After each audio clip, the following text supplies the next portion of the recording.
আসসালামু আলাইকুম প্রিয় দর্শক। আশা করি আল্লাহ তাআলার অশেষ মেহেরবানিতে আপনারা সকলেই ভালো আছেন। কিছু সংখ্যক মানুষ আল্লাহকে স্বচক্ষে দেখার জন্য জিদ করেছিল। তাদের মুসা আলাইহিস সালামের কথায় বিশ্বাস ছিল না। তখন তাদের পরিণতি কি হয়েছিল সেই ঘটনা নিয়েই আজকের ভিডিও। তাই অনুরোধ করব ভিডিওটি না টেনে শেষ পর্যন্ত দেখার ও শোনার। মুসা আলাইহিস সালাম তুর পাহাড়ে তওরাত প্রাপ্ত হয়ে বনু ইসরায়েলের কাছে ফিরে এসে তা পেশ করলেন এবং বললেন যে এটা আল্লাহর প্রদত্ত কিতাব, তোমরা এর অনুসরণ করো।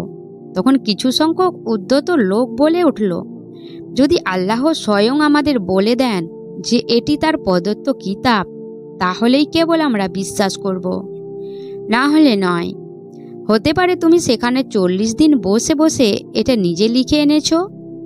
তখন মুসা আলাইহিস সালাম আল্লাহর অনুমতিক্রমে তাদেরকে তার সাথে তুর পাহাড়ে যেতে বললেন।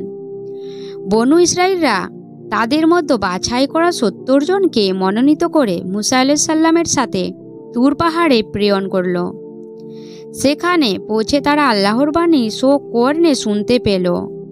এরপরও তাদের অবাধ্য মন শান্ত হলো না। শয়তানি ধোঁকায় পড়ে তারা নতুন এক অজুহাত তুলে বলল, এগুলো আল্লাহর কথা না, অন্য কারো কথা, আমরা বুঝবো কিভাবে? অতএব যতক্ষণ না তাকে সশরীরে প্রকাশ্যে আমাদের সম্মুখে না দেখব, ততক্ষণ আমরা বিশ্বাস করব না যে এসব আল্লাহর বাণী। কিন্তু যেহেতু এ পার্থিব জগতে চর্মচক্ষুতে আল্লাহকে দেখার ক্ষমতা কারো নেই, তাই তাদের এই চরম ধৃষ্টতার জবাবে আসমান থেকে ভীষণ এক নিনাদ এলো, যাতে সব নেতাগুলোই চোখের পলকে অক্কা পেল।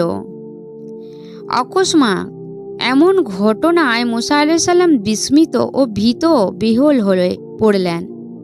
তিনি প্রার্থনা করে বললেন, হে আল্লাহ, এমনিতেই ওরা হঠকারী।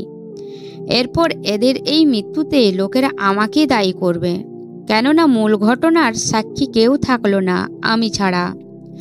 অতএব হে আল্লাহ, ওদেরকে পুনর্জীবন দান করো, যাতে আমি দায়মুক্ত হতে পারি এবং ওরাও গিয়ে সাক্ষ্য দিতে পারে। আল্লাহ মুসার দোয়া কবুল করলেন এবং ওদের জীবিত করলেন। এ ঘটনায় আল্লাহ বর্ণনা করেন এভাবে যে, আর যখন তোমরা বললে, হে মুসা, কখনোই আমরা তোমাকে বিশ্বাস করব না যতক্ষণ না আমরা আল্লাহকে প্রকাশ্য দেখতে পাব, তখন তোমাদেরকে পাকড়াও করল এক ভীষণ নিনাদ বজ্রপাত, যা তোমাদের চোখের সামনেই ঘটেছিল।